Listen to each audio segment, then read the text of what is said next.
Kaya namin tinatawag o kaya namin natawag na fishing expedition ito. Kasi lahat na ng records hiningi, pero hindi naman matukoy. Pag ang usapin ay unexplained wealth, kailangan makita yung kabuuan ng kinita ng isang lingkod bayan at yung mga dineclare niya sa SALN. They want those documents nonetheless to see if something there will actually help support their allegations. That is why we are calling it a fishing expedition. Dahil in Tagalog, sa dami ng hinihing dokumento, para po itong nagtatapon po tayo sa dagat ng isang napakalaking lambat at umaasa tayo na kahit papano may mabingwit kahit isang pirasong ebidensya. Halimbawa, may sabina na baka sakali meron tayong makita. Yun po ang ibig sabihin ng fishing expedition.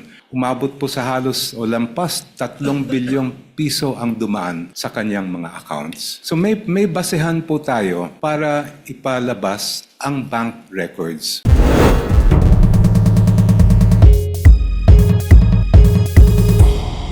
When we talk about particularly describing yung kung ano yung hinihingi, it has to be evidence that is both relevant and material. So ang tanong namin, saan ba dito yung relevant or material? Kasi lahat na po ng records hiningi eh. So, and this bolsters our theory, of course with all due respect to the opposing side, na kaya namin tinatawag o kaya namin natawag na fishing expedition ito. Kasi lahat na ng records hiningi, pero hindi naman matukoy which would actually be relevant, which would actually be evidentiary to the accusations they have made under the articles of impeachment. So, pero dito, hinihingi natin 20 years worth of records. And then, paano po yun? Hihimayin natin, maghahanap tayo ngayon kung may relevant o wala.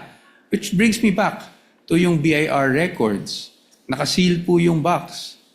So I would say, both parties, hindi natin alam kung anong nasa loob nun.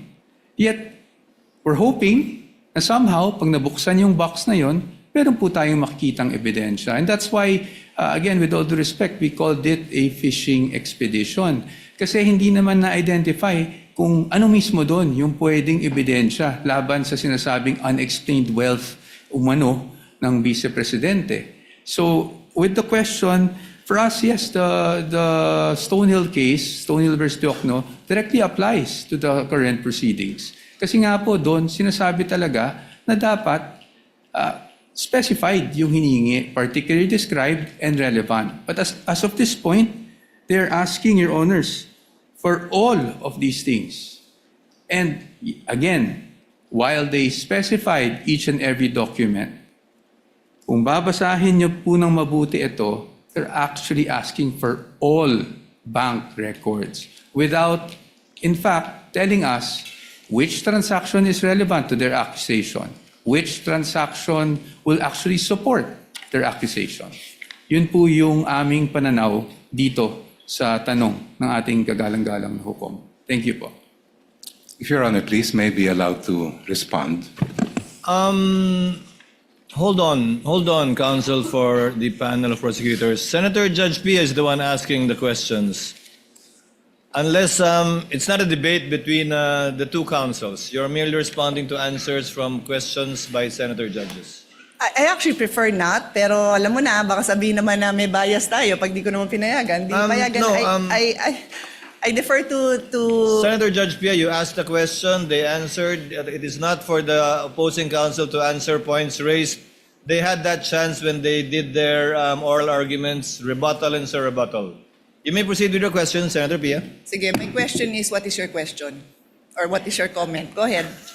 But keep it brief. Keep it brief. Thank you so much, Your Honor.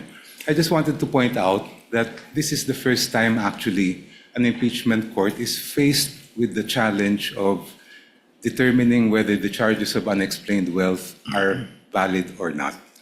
And yung previous Corona case, hindi po pinayagan ng impeachment court yung Article 2.4 ng Article 2. At kung ang magiging batayan po natin ay yung naging mga desisyon ng ating Korte Suprema, sinabi mismo ng Supreme Court in several cases na pag ang usapin ay unexplained wealth, kailangan makita yung kabuuan ng kinita ng isang lingkod bayan at yung mga dineclare niya sa SALN.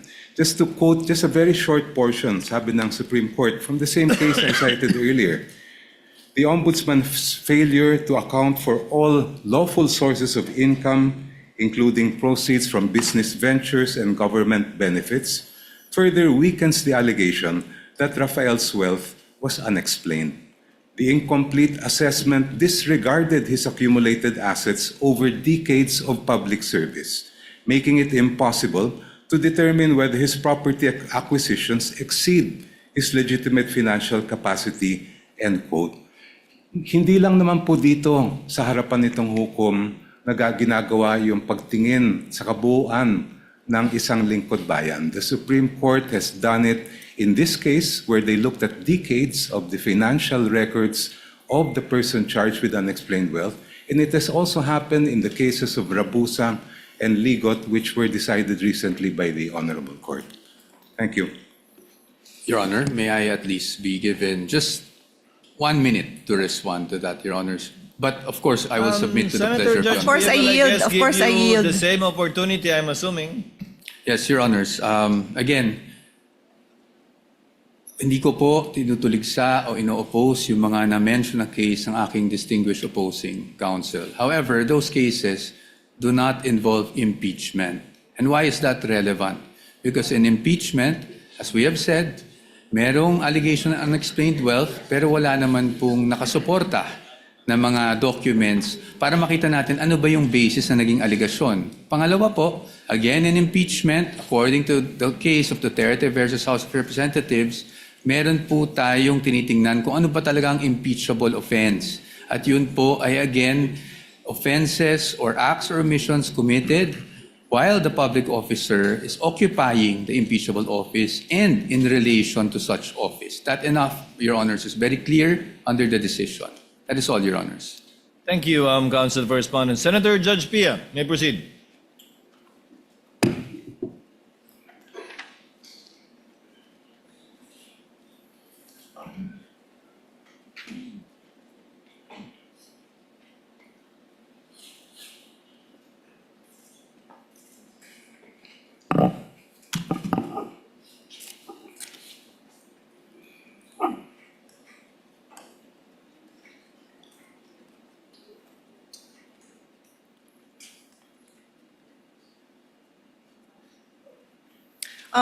Mr. President, Mr. Presiding Officer, I'll go to my next point, but it will kind of overlap with this point as well, so bear with me.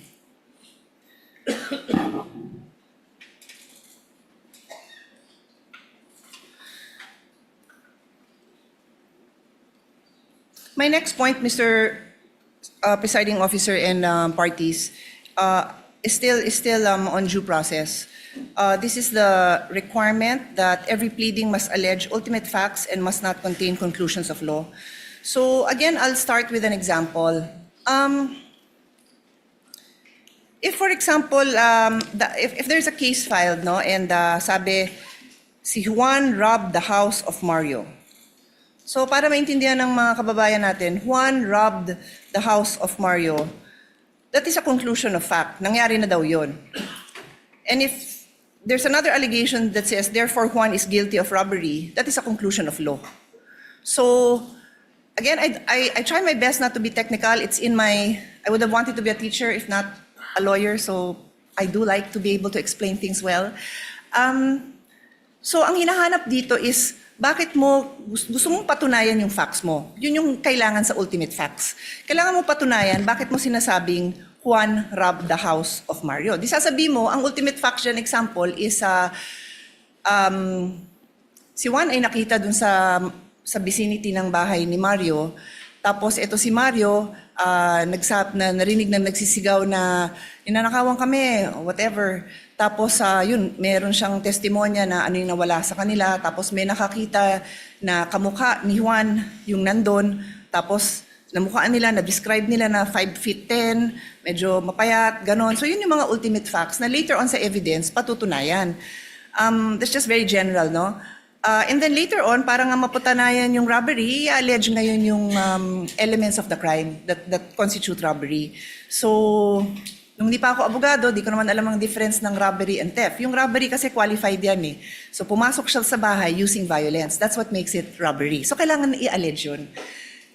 Sorry to be a bit technical. Alam kong yan ang phrase of the day. Let's not be technical. Phrase of the week, phrase of the month. But we have to be able to explain these things in a way that people understand without forgetting that these are rights of the defense and rights of the person who is being tried here, and kailangan maliwanag yung ating mga accusations. So, my question now goes to both the prosecution and the defense. I know that the defense, in their answer, questions the failure of the complaint or the articles to allege ultimate facts, and therefore, I think they filed a case before the Supreme Court. I'll give you your time to answer because I don't really recall that I heard it mentioned in the oral argument. So, again, with the permission of the presiding officer, papasadahan ko lang naman na nabanggit ko yun na nandyan yan sa nandun sa memorandum, pero hindi ko naalalang, I'm just speaking naman for myself kung ano yung mga sinabi ko dun sa aming meeting, na hindi ko naalalang nabanggit. Baka naman nasabi, hindi ko lang naalalang na-emphasize kasi nga limited yung time. But I do recall that it's in the complaint, it's in the answer, and then it's also in the memorandum. So, pinupursue nyo pa ba ito? Kasi me as a judge, importante to kasi paano ba didepensa ng maayos kung hindi nga nag-a-allege ng ultimate facts that go into the case. And then, for the prosecution naman, may I ask you kung saan because bawal ho na tanungin ko for you to state your case. I cannot do that, no? But what I'm asking is if you can point out sa inyong articles kung saan doon yung allegations of ultimate facts. Kasi public document naman yan eh. Para lang maaral ko, naasan dyan yung allegations nyo of ultimate facts. And this is where, before I pass on the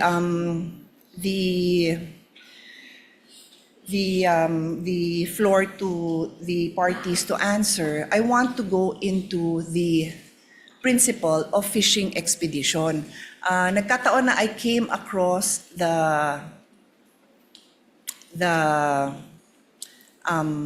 trial that we had for former Chief Justice Corona, and lumabas yung issue na yon. Nasabi ko, eksakto ito yung pinag-aaralan natin for today.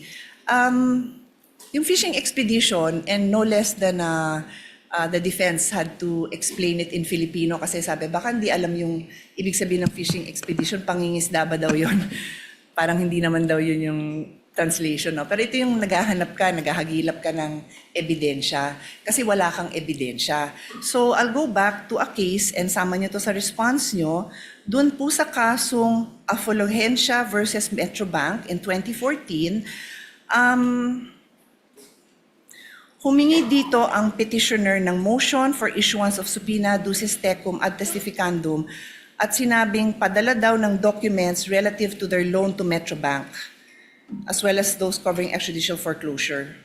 Sabi ng Supreme Court, this is tantamount to building their whole case from the evidence of their opponent. Bawal daw yun.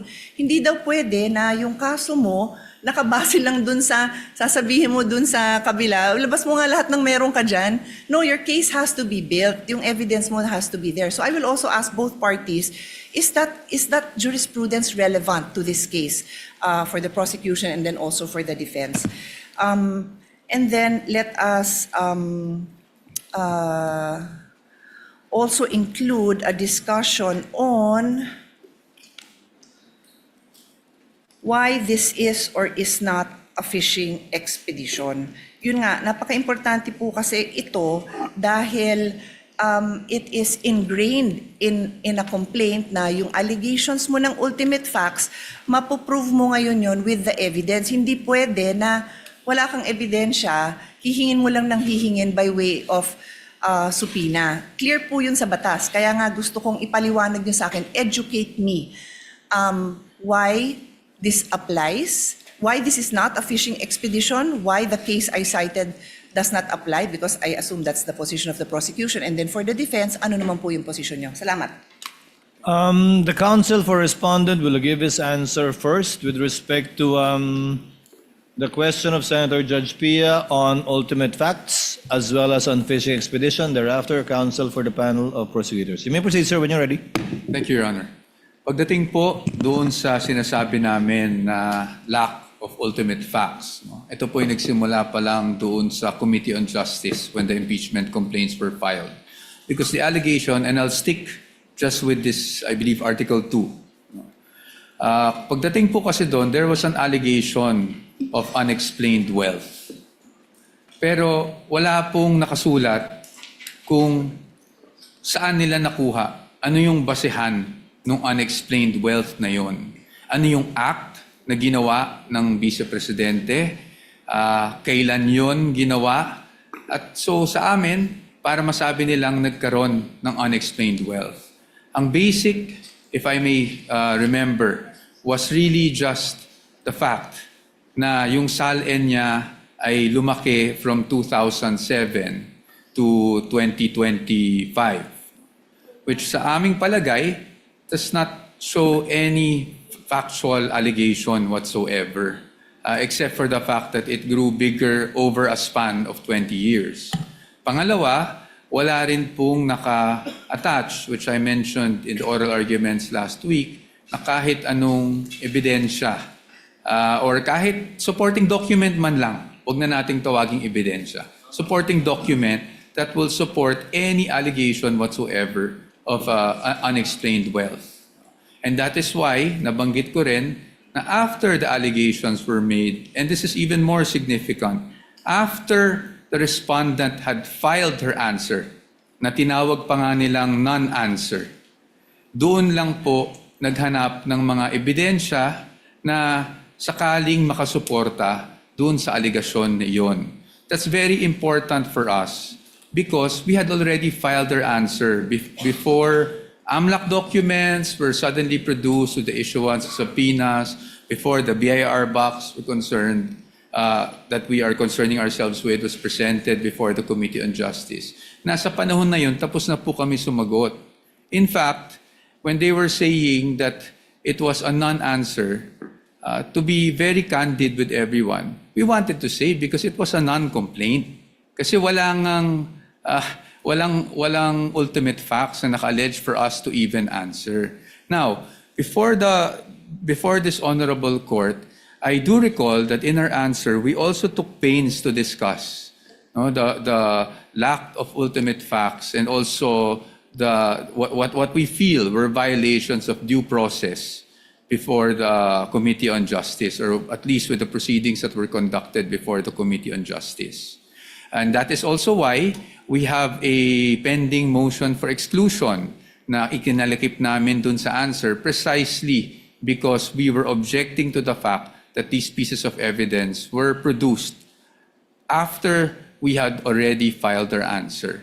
Now, on the fishing expedition, I think on the fishing expedition, Your Honors, our main point is this. Even if we read the twin requests for subpoenas, ulit-ulit po, nakasulat po doon, because this may show context, because this may show, prove something. At para sa atin, this only shows, and at least, again, on the part of the defense, this is somewhat already an admission na hindi pa nga nila alam kung ano mismo doon sa mga hinihingi nila ang pwedeng sumuporta sa mga aligasyon na unexplained wealth. And that's why, if you read the entire request, it uses the word may several times, and it even says in one paragraph, I think it's 3.24, but I might be mistaken, that at least with the request for, with their memorandum, rather, in their memorandum, nakasulat po doon that this does not assume wrongdoing, but they want those documents nonetheless to see if something there will actually help support their allegations. That is why we are calling it a fishing expedition. Dahil in Tagalog, para po maintindihan, sa aming pananaw, sa dami ng hinihing dokumento, para po itong nagtatapon po tayo sa dagat ng isang napakalaking lambat At umaasa tayo na kahit papano may mabingwit kahit isang pirasong ebidensya. Maraming salamat po. Counsel for the panel of prosecutors, the Honorable Jokno. Thank you, Your Honors. The question propounded to this representation first is, what are the ultimate facts alleged in the articles of impeachment? Yun po ay nakasaad sa page 7 of the articles. And if I may be allowed to just read them briefly. You may do so, Counsel. Thank you, Your Honor.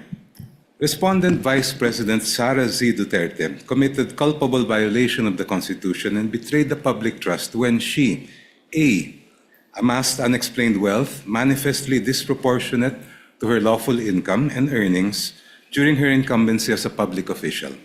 B, failed to fully and truthfully disclose all her and her spouse's assets, liabilities, and net worth in her statement of assets, liabilities, and net worth, including in her salents for the years 2022, 2023, and 2024. And C, failed to divest and instead willfully continued all her business interests during her tenure as Vice President for the years 2022, 2023, 2024, and 2025. Please allow me to briefly explain why these are ultimate facts. Ultimate facts are basically the essential factual elements that make up a party's cause of action or defense. Halimbawa po, pag murder, treachery, evident premeditation, lahat ng mga kinakailangan ng batas para mapatunayan na murder po siya. In our case, we are alleging, first of all, unexplained wealth. And based on the jurisprudence, the elements of unexplained wealth, the factual elements are amassing unexplained wealth, manifestly disproportionate to one's lawful income and earnings during one's incumbency as a public official. So, nasatisfy po namin yung requirement na pag-allege ng ultimate facts or essential factual elements sa tatlong bagay na po ito. The evidentiary facts follow in the succeeding pages of the articles. Doon po namin dinitalye kung ano yung mga iba't ibang paraan kung paano nakuha o naamas ni Vice President yung ang sinasabi natin na unexplained wealth. On to the issue of fishing expedition. Yung pong fishing expedition po ay halimbawa may sabpina na baka sakali meron tayong makita. Yun po ang ibig sabihin ng fishing expedition. When the party requesting information does not know what might be produced and just as an off chance tries to use that instrument in order to gain evidence that may be used against the other party. Dito po, malaki ang pagkaiba ng sitwasyon. Maalala po ninyo, during the hearings before the Committee on Justice, the Executive Director of the Anti-Money Laundering Council testified and produced documents showing that from 2007 up to the present, 6.7 billion pesos ang dumaan po sa account ni Vice President Sara Duterte.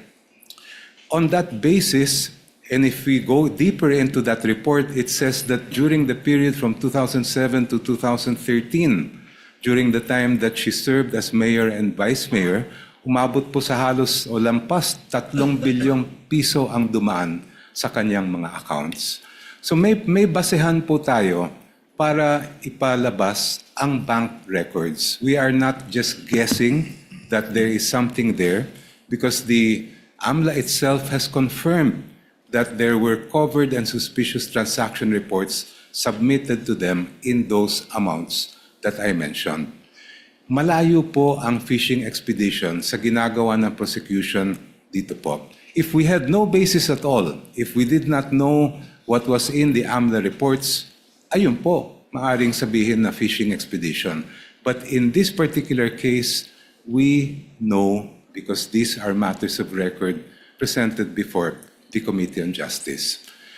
Second po, ang fishing expedition, maaring magamit yan sa ibang mga alegasyon tulad ng baka meron kang hindi na-declare sa iyong SALN.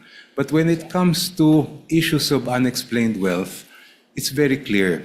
The decisions of the court are very clear. To know whether a government official has amassed unexplained wealth, we must look at the entire incumbency of that official. Starting from day one, we look at their SALN, we look at all the income that he or she has earned, both lawful and not, and from there we make a determination whether there was unexplained wealth or not. For these reasons, Your Honors, the fishing expedition argument, in our view, is totally untenable.